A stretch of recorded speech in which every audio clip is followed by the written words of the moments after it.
Halo Sobat Teknisi, berjumpa kembali. Bagaimana kabar kalian? Semoga kalian dan keluarga sehat selalu ya. Oke, pada video kali ini saya ingin berbagi pengalaman mengenai Oppo A15, dimana HP ini pada tanggal 26 April 2025 itu kita ganti LCD ya, dan sampai sekarang HP-nya belum diambil sama pemiliknya. Sekarang sudah tanggal 29 Juli, berarti kurang lebih Juni Juli itu sudah 3 bulan ya HP-nya tidak diambil. Dan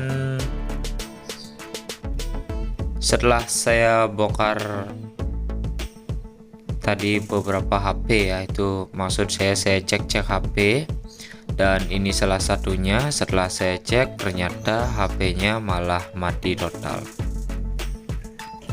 Aneh memang ya, kenapa HP yang diam hanya 3 bulan malah jadi mati total. Nah, tadi saya langsung saja buka HP-nya, saya lepas dulu baterainya dan saya cas, ternyata tidak ada respon sama sekali dari HP-nya. Saya kira dari LCD-nya, karena ini LCD baru. Saya coba lepas pasang juga tetap sama saja. Setelah saya cek ternyata di sini 0,6 ampere. Cek baterai 3,8 volt, ini artinya normal ya.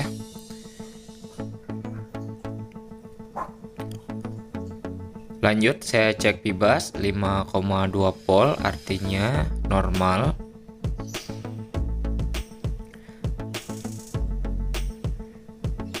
Dan memang HP ini sebelumnya pernah servis, jadi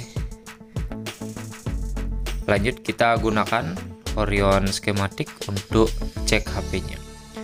Cek mulai dari jalur bebas dulu, aman. Kemudian lanjut bebas dan cek PSYS juga jalurnya di sini. Dan ternyata short ya. Ada konslet di jalur PSYS ini. Dan saya sudah cek tadi di jalur ini jalur PSYS, sedangkan untuk jalur bebas aman. Dan bebas juga tadi saya cek sebelum dan setelah OPP juga aman semuanya. Nah, namun di PSYS ini saya cek dia konslet. Oke, kita cek dulu untuk IC-nya. Siapa tahu kalau misalkan untuk IC-nya ini yang bermasalah. Dicek di sini persamaannya, dan tentu saja saya sudah siapkan ya bila mana kalau IC-nya yang konslet. Namun sebelumnya lepas dulu coilnya. Selanjutnya saya cek di sini untuk jalurnya, kita bilang saja atas sama bawah ya.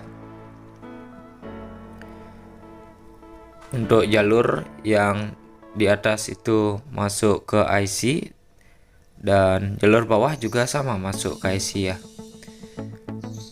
Nah, di sini harus dicek dulu.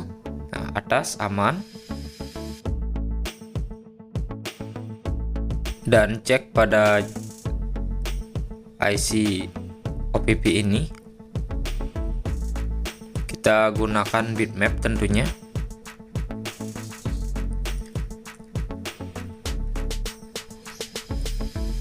DL5676 ya, dan terhubung ke beberapa komponen di sini ya. Kalau tadi di PSYS itu nggak kelihatan dia jalurnya yang mana saja, tapi setelah cek menggunakan bitmap ada beberapa komponen yang dilewati jalur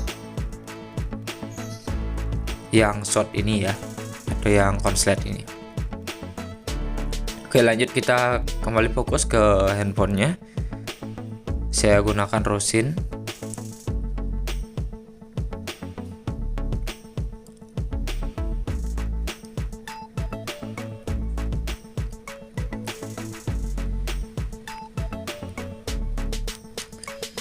Kemudian kita suntik tegangan pada jalur yang konslet.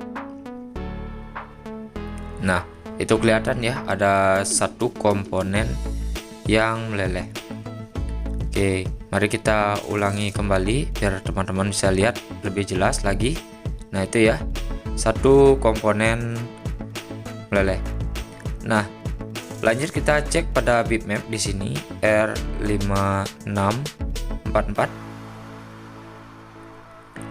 Komponen ini kita lepas dulu. Untuk panasnya saya gunakan 380 dengan angin 50. Ini Quick 2008 ya. Jadi untuk settingan blower yang lain teman-teman silahkan sesuaikan saja.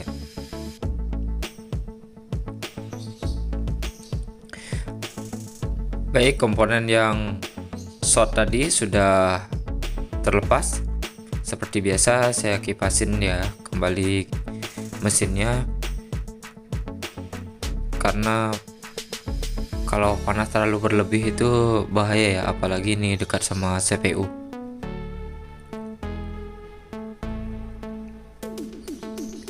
Itu hanya kebiasaan saya saja ya, mungkin teman-teman yang lain yang lebih ekstrim lagi ya nggak masalah ya. Baik, untuk komponen tadi, untuk penggantinya saya ambilkan dari, kebetulan saya punya tipe yang sama tapi HP ini kebetulan mati total. Saya ambilkan dulu, cabut langsung ya. Dan sebelum teman-teman cabut, pastikan komponen penggantinya itu tidak short biar nggak kerja dua kali. Jadi ukur sebelum pasang ya.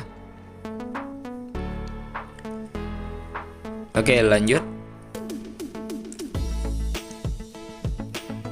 Kita pasang.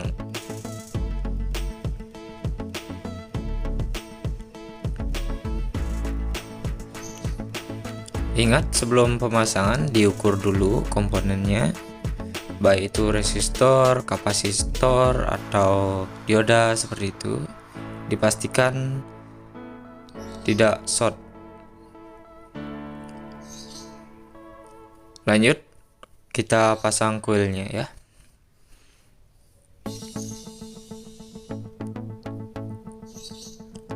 Jadi saran saya buat teman-teman, gunakan skema dalam proses pengerjaan seperti ini biar nggak tebak-tebakan. Karena kalau short pibat itu biasanya lebih gampang, tapi kalau seperti ini jalurnya yang PSYS terlihat gimana ya, kalau kita bilang gampang ya gampang kalau sudah ada skema, tapi kalau belum ada skema ngeceknya itu yang susah, jalur apa ini sebenarnya gitu ya. Lanjut kita cek pada coil tadi yang short, sekarang sudah hilang. Oke, sudah normal kembali semua jalur di PSYS.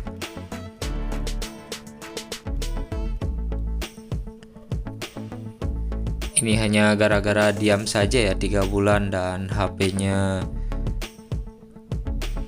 malah mati total, jadinya pengerjaan mesin seperti ini. Memang aneh ya barang elektronik itu.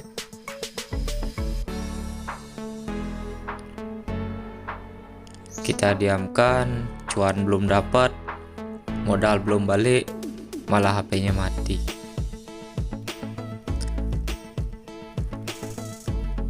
Baik, bisa teman-teman lihat ya, untuk HP-nya sudah hidup kembali. Dan saya harap dengan penggantian ini HP-nya awet, dibantu dengan Orion skematik, pengerjaan HP jadi jauh lebih mudah.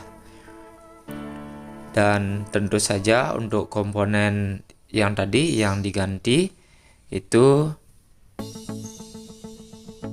maksud saya yang short itu sebaiknya diganti ya.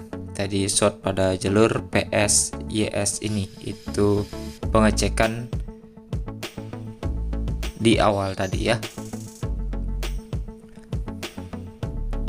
dan komponen yang rusak,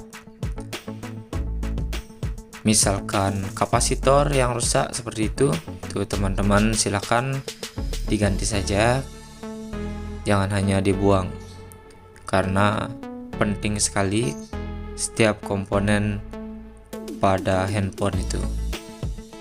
Itulah alasannya kenapa harus ada resistor atau kapasitor seperti itu ya.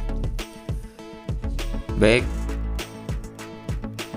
semoga video ini bermanfaat. Jangan sungkan untuk bertanya di kolom komentar bila mana teman-teman ada kendala. Dan kebetulan saya ada akun TikTok juga ya, Tegalwangi Phone Service, dan itu toko yang saya daftarkan di TikTok. Teman-teman bisa tanya langsung di sana. Sekian dulu video kali ini, semoga bermanfaat. Sampai jumpa pada video berikutnya.